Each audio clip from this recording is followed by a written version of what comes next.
Bose QuietComfort earphones, truly wireless, little dynamites from Bose. Here's a product that should have come out 2 years ago. You would have thought that Bose would have been first to market with active noise canceling, truly wireless earbuds, but they weren't. I think Sony was, and actually you would have expected them to do it too, but this is quite a long time coming. You would have expected Bose to have followed earlier. I haven't used these yet. I know sometimes I sneak my unboxings with earphones and headphones and actually listen to them before the episode, but with this I didn't. This is a sealed box, so let's make that not true. Yeah. Simple box. Oh, okay. I thought I had a hinge. I like the presentation, simple.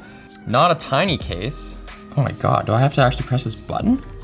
Oh, that's okay. I mean, it's gonna keep it closed in your bag better, I guess. This is kind of a chonk, and I already looked at the battery specs of this thing.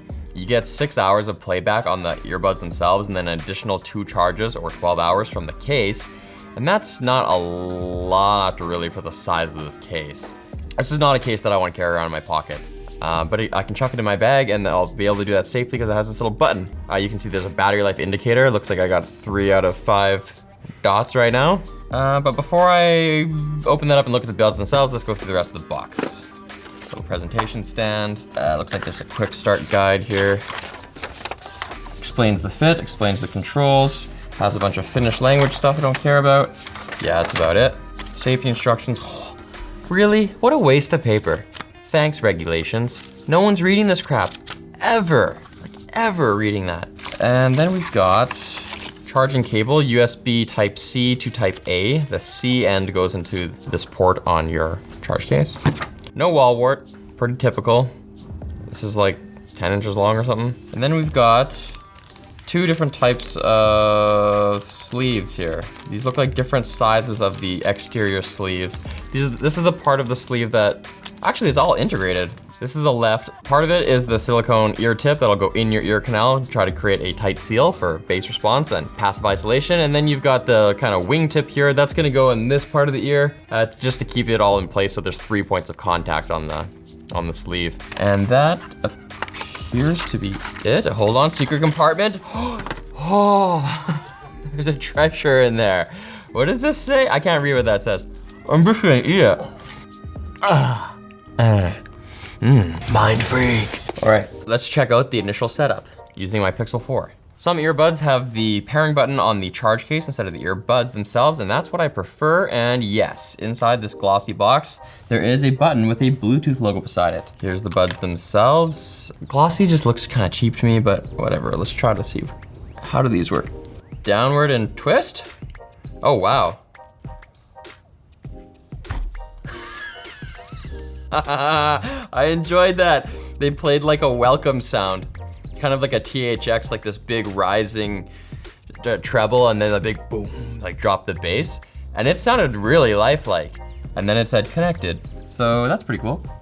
This has like a soft touch rubber lid, which is nice. I guess that's just really gentle and maybe it would stop a vibrating noise if these were rattling around.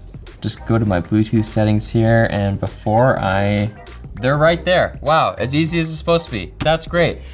I'll press this pair button right after this message from our sponsor. Blinkist takes the best insights and most important information from thousands of nonfiction books and condenses it into 15 minutes. You can either read or listen from the app, and you'll be surprised at how much you can learn in just 15 minutes. And the app offers offline downloads, which are perfect for traveling or commuting so you don't use your data. Some of their most popular titles include The AI Economy, a book that discusses the rise of artificial intelligence and how that's gonna affect our jobs, investment, and lifestyle. Also, What to Do When Machines Do Everything.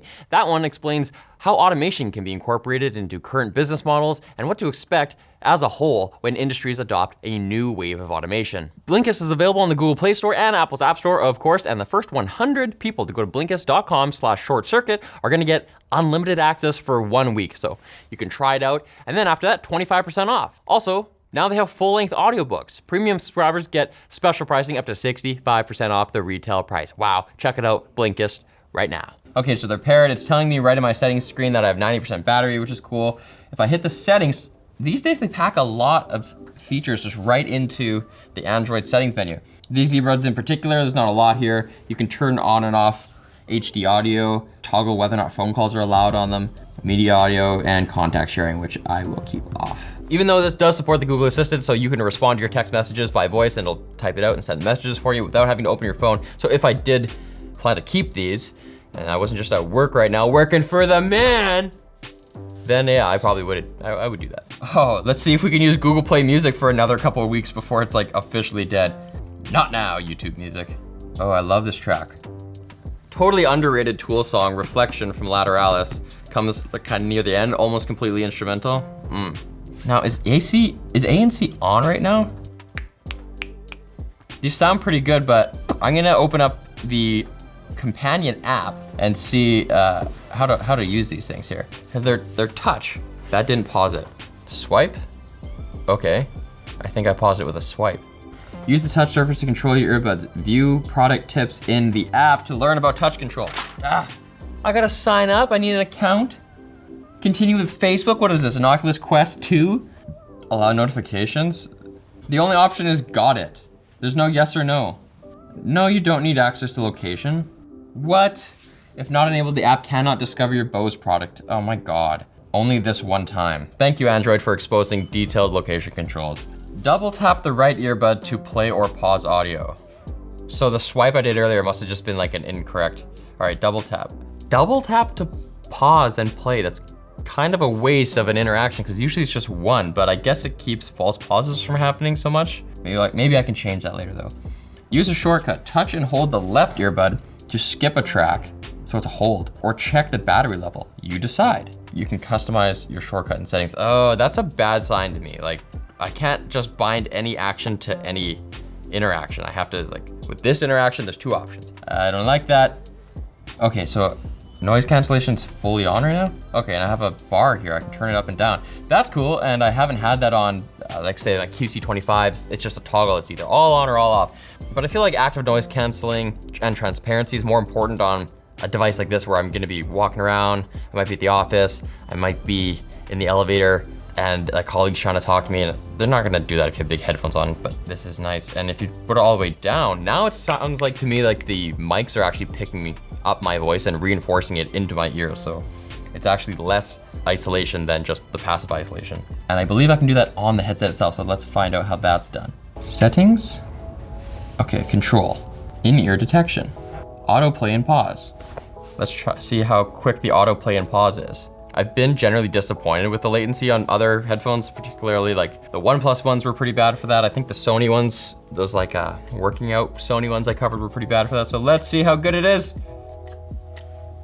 Pretty much similar. I think it's just a Bluetooth limitation. On the website it says like it's instantaneous. It just pauses as soon as these advanced sensors detect that you moved it, like micro sensors or some crap like that. I would expect that to pause like here. Pause. Like, yeah, it's a little awkward. Not a deal breaker, and it seems like that's just the standard, so, okay. Auto answer call. Yeah, don't leave that on. That sounds annoying. Auto transparency. Noise cancellation changes to level 0 when you're only wearing one earbud. That's a nice option to have. Some people just rock one earbud all the time though, so they would want that off. But personally, that annoys me. I hate thinking that one of my ears is gonna wear out sooner than my other one. Like, you know how like your ears are kind of like an ocean crashing on a rock cliff, and over time, your ability to hear just gets eroded. I don't want that to happen more to one ear than the other, so I just can't have one in. Shortcuts. Touch and hold left earbud to use your shortcut. Oh, so you can make your shortcut bound to hear battery level, battery 80%, or skip to the next track. Ugh, that is not a good sign. That's it for controls? Like, what the hell is going on in here? Double click is pause. It just keeps going quiet for a second, like, doo-doo. So, okay, double tap is pause on the right. Double tap on the left, la la la la la. Oh, I think double tap is toggling through the different levels of noise cancellation. Yeah, so you can see right here. I'm full now, a double tap. Boom, I'm at half, a double tap, it's gone. Okay, so it's made 3 tiers by default. You can access by double tapping. Okay. What if I hold on the left? Oh, I already did that, that's my shortcut. What if I hold on the right? Hello, Google Assistant, what's up? If these are touch, then can't I swipe for next and previous? Why? I'm so so disappointed. I'm like Kevin Sorbo levels of disappointed right now. Disappointed! Why? You gave us touch controls. Why can't I like customize what the actions do? Why can't I swipe for next and back? That's like so intuitive. Why can't I swipe for volume up and volume down? I don't even have the option. So underutilized. I could throw this right now. Before I like really rage quit on these, let me just listen to them a little more. I'm critically listening, don't look at me. Don't, How loud are these? So noise canceling off. They're still pretty isolating with the noise canceling off. These go loud. Oh,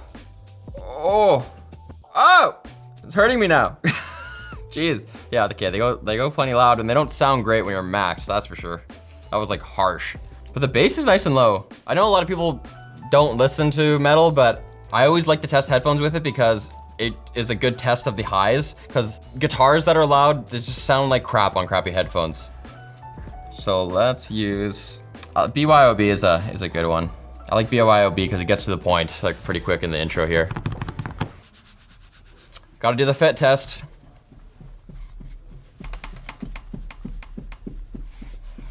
Lies from the tablecloth. All right, the fact that I started having a lot of fun there, they're good. They're pretty damn good, but I still can't really recommend them because they cost $280. These are $280 US. And they're not perfect, which is why that's too much. Especially in light of the competition, which is like the Sony WF-1000XM3s are now only 170 bucks. And they're not alone at that price level. That's where you find the Pixel Buds, the new ones, they're 180 bucks. That's where you find the Galaxy Buds Live, they're also like 170. AirPods Pros are like 330. So they're 50 bucks cheaper than AirPods Pros, so I guess Bose feels pretty happy about that. But honestly, these are pretty comparable to those XM3s from Sony, which have a smaller and more premium looking case. Like, they're way more bougie, and I would feel like way more like, when I pull them out, like, check out my XM3s, like, they're sweet. They have like two-tone black and copper. These don't look that cool. Like, no one who like wants AirPods is gonna see you with these and be like, whoa, I screwed up by getting AirPods. Even though these sound way better, they don't look that cool. They're kind of like big beans, kind of disappointed with that. I was hoping they'd be a little smaller than the XM3s, they're not. They do sound awesome, but the fact that they screwed up the interface so royally, I'll give them this. They can probably adjust it in software. They could probably do an update and give me more controls. And they should. Bose, you should. Oh, you made such a good product, you're just devaluing it. Anyway, if they fix that, and if the price comes down by 100 bucks, like, so they're competitive with that other price tier, then these will probably fly off the shelves, and then I'll recommend them, because they sound awesome. And they're gonna have like market-leading noise cancellation as well, but until then, I just think they kind of botched it a little bit, and this case is just kind of big and clunky. They need to get a lot cheaper. That's all there is to it. Okay, a couple things before we go that I didn't mention. You can charge this wirelessly. It's a wireless charging case. If you have the correct phone, like a Pixel 5, you could even just put it on there, get power that way. That's kind of cool. They also apply active noise canceling to the microphone from the right earbud, so I think you'll have to take calls from the right earbud, but your voice should sound more clear because they'll take out some noise around you, as long as it's like predictable noise. And finally, they have volume optimized active EQ. So what this does is it makes the bass still sound present when you're at low volumes. And the reason this is a thing is because our ears don't hear all frequencies equally. We are more attuned to the mid and mid-high range, like where human voices live, and we don't hear the high frequencies or the very low frequencies linearly. So when they master a track at like what's reference volume, which is about 85 decibels and is pretty loud, the bass compared to the voice is gonna be at a nice proportion. But when you turn down from reference volume, you're going down the frequency response of the human ear to places where we don't hear bass as clearly as we hear voice, and suddenly you're listening to music and all you hear is the mids and highs and you don't hear the bass anymore. So at low volumes, you're gonna feel like there's no bass to your music. So what they do is they have algorithms where they account for that roll off, so they boost the bass up as you turn the volume down, kind of keeping it consistent across volumes. That's what that is, and that's appreciated. It's a feature that you'll find on lots of AVRs, like from Marantz and Denon and stuff like that as well. It's usually called dynamic EQ. But yeah, appreciated here. So yeah, I don't hate the product, I just kind of hate the implementation and the price right now. But if you don't care about that and you're a Bose fan, great Christmas gift, why not, hey? IPX4 protection, pretty typical, you can get sweat on them, they'll be fine. So thanks for watching Short Circuit today. If you like this video, like and subscribe and come back for more. And I just hope you have a great weekend. Really, I don't even know you, but I wish every human on earth would have a great weekend.